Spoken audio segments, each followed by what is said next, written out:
Good afternoon. There are still a number of people unaccounted for since an explosion in Oxford yesterday. Emergency crews were called to Osney Mead, where a block of flats collapsed during a blast. Well, for the very latest, we can now cross to our reporter, Kate Bunkle. Kate, any news on those missing people? There's not, Amanda. The details are still really sketchy at the moment. The emergency services are certainly saying they believe there could be people unaccounted for, but in terms of numbers or where the people might be trapped, we still don't know anymore. In fact, all we know is that 2 people were taken to hospital yesterday with what were described as minor injuries.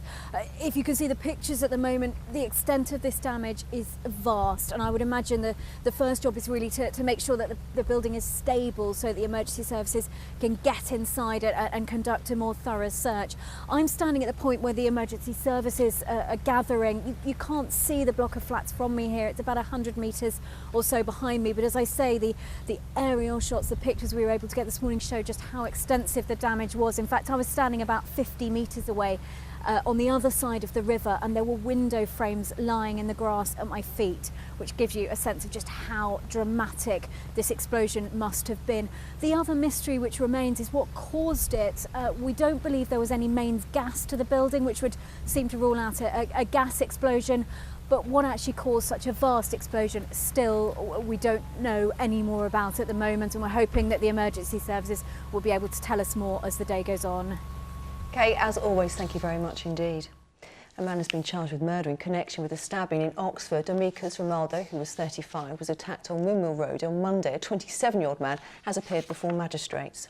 Council tax is set to rise in Southampton to help cover the cost of social care. The council is holding a key budget meeting tonight. It has to save £42 million by 2020. Hundreds of thousands of passengers face more strikes on Southern Rail after talks with the RMT union broke down. Both sides met yesterday but failed to come to an agreement. The union says more walkouts are inevitable. Windsor Castle is being celebrated in a collection of new stamps by the Royal Mail. The images feature a view of the royal residence, the Queen's Ballroom and St George's Chapel. Well, time now to find out what the weather has in store. Here's Simon. From puddles to paddling, driving through Europe. Eurotunnel the Shuttle sponsors ITV Meridian weather.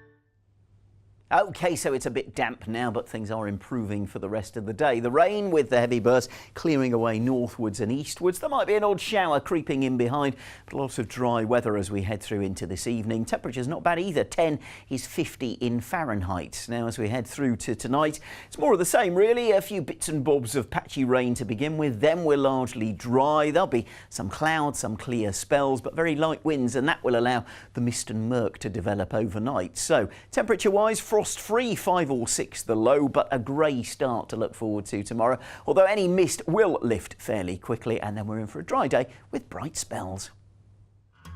Eurotunnel the Shuttle sponsors ITV Meridian weather. Well, hurrah for that. Don't forget to tune in at 6 o'clock this evening for much more of the day's news and, of course, the weather when Fred and Sangeeta will be here. But for now, from all of us here this lunchtime, do have a lovely afternoon. I'll see you soon. Bye-bye.